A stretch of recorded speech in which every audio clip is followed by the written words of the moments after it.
नमस्कार विद्यार्थी मित्रांनो, मी सचिन लोहार। आज आपल्या मराठी स्पर्धा परीक्षा या युट्यूब चॅनलवर आपण सर्वांचं हार्दिक स्वागत। आज या स्पर्धात्मक युगामध्ये आणि या स्पर्धेमध्ये जर टिकायचं असेल तर गणित हा अत्यंत महत्त्वाचा विषय आहे आणि या गणिताशिवाय स्पर्धेमध्ये टिकणं अशक्य गोष्ट आहे।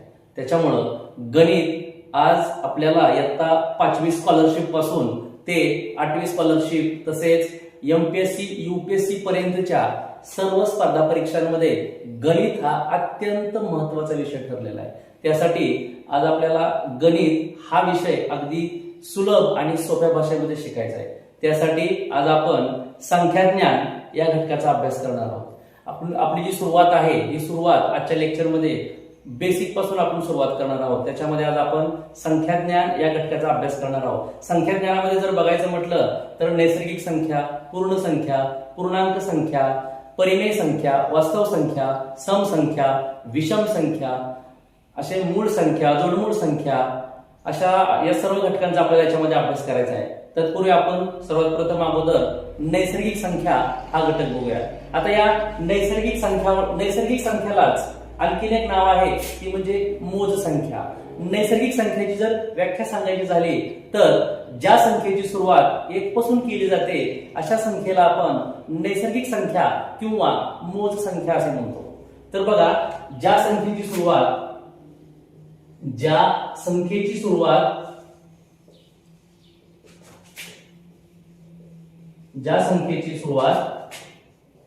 1 पासून केली जाते अशा संख्यांना नैसर्गिक संख्या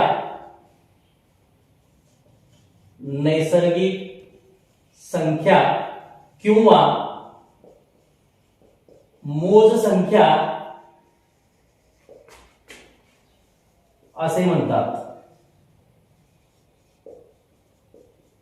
बघा, नैसर्गिक संख्या जर बघायची झाली आपल्याला तर नैसर्गिक संख्या आपण काय म्हणतोय, 1 2 3 4 5 असंच आपण जर संख्या घ्यायच्या म्हटलं तर आपण अनंत पर्यंत आपण या संख्या घेऊ शकतो। अनंत म्हणजे काय? अनंत म्हणजे आपण 1 पासून सुरुवात केल्यापासून अगदी कितीही मोठी संख्या घेऊ शकतो। अगदी कितीही मोठी घ्यायची म्हणलं तर सांगता येत नाही। म्हणजेच काय, आपल्याला याच्यामध्ये नैसर्गिक संख्यामध्ये बघा, सर्वात लहान नैसर्गिक संख्या, याच्यामध्ये आपल्याला सर्वात लहान नैसर्गिक संख्या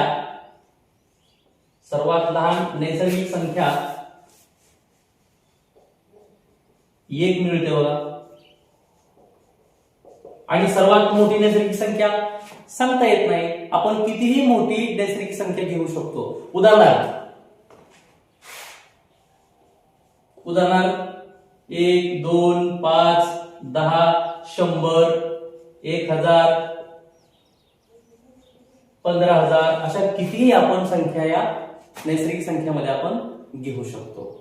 तसेच आता आपल्याला नैसर्गिक संख्येलाच आपण मोज संख्या असं म्हणतो असं समजलं आहे। त्याचबरोबर आपल्याला आता पूर्ण संख्या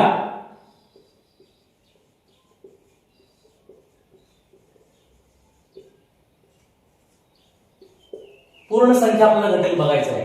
आता या पूर्ण संख्यामध्ये आपण बघा, नैसर्गिक संख्या आणि शून्य यांचा वापर करून जो संख्या समूह तयार होतो त्याला पूर्ण संख्या असे म्हणतात। ज्या संख्या समूहामध्ये नैसर्गिक संख्या आणि शून्य यांचा वापर करून जो संख्या समूह तयार होतो त्याला पूर्ण संख्या असे म्हणतात। आता पूर्ण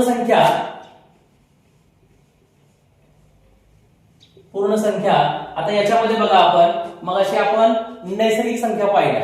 आता काय पूर्ण संख्येमध्ये काय बघतोय आपण, त्या नैसर्गिक संख्या बरोबर फक्त आपण याच्यामध्ये शून्याचा वापर करतोय। याच्यामध्ये आपण काय करतोय, शून्याचा वापर करतोय। 0 1 2 3 4 5 म्हणजे काय सुद्धा आपण कितीही मोठ्या संख्या घेऊ शकतो। म्हणजेच काय, अनंत पर्यंत आपण या संख्या घेऊ शकतो। अनंत म्हणजे काय, सांगता येत नाही। म्हणजे काय, पूर्ण संख्यामध्ये आपण सुरुवात मात्र शून्यापासून करतो आणि शेवट हा कितीही मोठ्या आपण संख्या घेऊन पूर्ण संख्याचा आपला समूह तयार होतो। आता याच्यामध्ये आणखी एक गोष्ट आपल्याला समजते बघा, सर्वात लहान पूर्ण संख्या, सर्वात लहान पूर्ण संख्या, सर्वात लहान पूर्ण संख्या, सर्वात लहान पूर्ण संख्या 0 आहे. बघा, सर्वात लहान पूर्ण संख्या 0 आहे आणि सर्वात मोठी पूर्ण संख्या सांगता येत नाही. म्हणजे आपल्याला या पूर्ण संख्यामध्ये काय लक्षात आलं आपल्या, की सर्वात लहान पूर्ण संख्या आपली 0 आहे आणि सर्वात मोठी पूर्ण संख्या सांगता येत नाही. आपण याचा पुढचा भाग म्हणजे पूर्णांक संख्या पाहणार आहोत. आता या पूर्णांक संख्यामध्ये नैसर्गिक संख्या 0, नैसर्गिक संख्या 0 आणि नैसर्गिक संख्येच्या विरुद्ध ऋण संख्या यांचा समावेश या पूर्णांक संख्यामध्ये होतो. आता आपल्याला पूर्णांक संख्येला आपण इंग्लिशमध्ये इंटेजर्स असं संबोधतो. इंटेजर्स म्हणजेच पूर्णांक संख्या. त्याची व्याख्या कशी होते बघा, ज्या संख्या समूहामध्ये धनसंख्या 0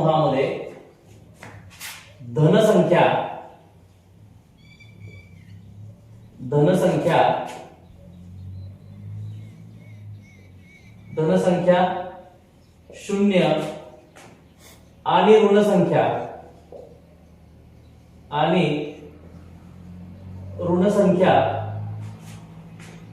यांचा समावेश होतो.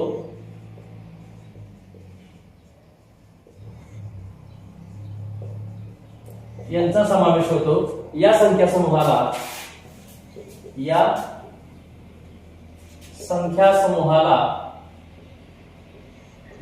समूहाला पूर्णांक संख्या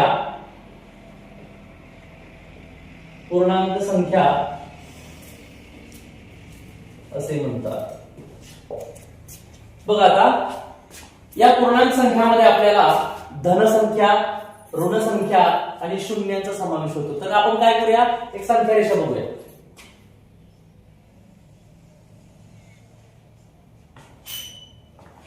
बघा, या संख्या रेषेवरती या रेषेच्या मधोमध आपण 0 आणि शून्याच्या उजव्या बाजूला 1 2 3 4 5 6 7, तसंच शून्याच्या डाव्या बाजूला -1 -2 -3 -4 -5 -6 -7 अशा आपण या संख्येच्या रेषेप्रमाणे या संख्या पुढे वाढत जातात. म्हणजेच काय बघा, ज्या संख्या समूहामध्ये धनसंख्या 0 आणि ऋण संख्या यांचा समावेश होतो, या संख्या समूहाला आपण पूर्णांक संख्या असे म्हणतो. मग आता आपण पूर्णांक संख्यामध्ये काय काय येऊ शकतो बघा. पूर्णांक संख्यामध्ये 0 1 2 3 4 -1 -2 -3 -4 या सर्व संख्या या पूर्णांक संख्यामध्ये येणार आहे.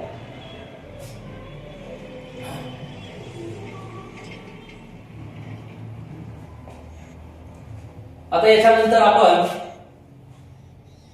याच्या पुढचा घटक म्हणजे परिमेय संख्या.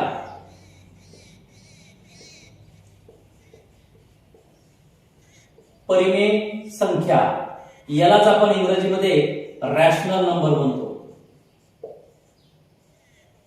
रॅशनल नंबर्स म्हणजेच परिमेय संख्या.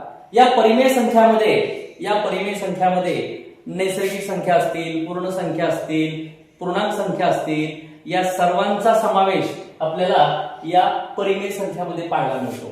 आता या परिमेय संख्येची व्याख्या जर सांगायची असेल तर या परिमेय संख्यामध्ये पूर्णांक संख्या आणि अपूर्णांक संख्या या सर्व संख्या समूहाचा समावेश आपल्याला या परिमेय संख्येमध्ये मिळतो. बघा, परिमेय संख्या याच्यामध्ये पूर्णांक संख्या व अपूर्णांक संख्या यांच्या एकत्रित संचाला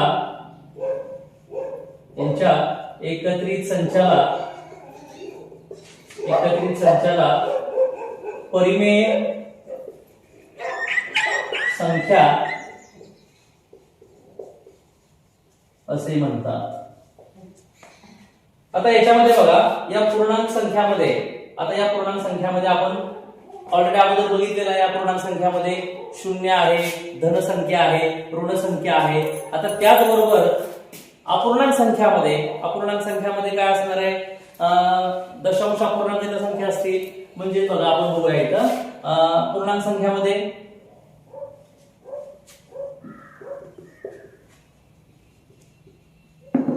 पूर्णांक संख्यामध्ये 0 1 2 3 4 -1 -2 -3 -4 -5 याचा समावेश होत आहे. त्याचबरोबर अपूर्णांक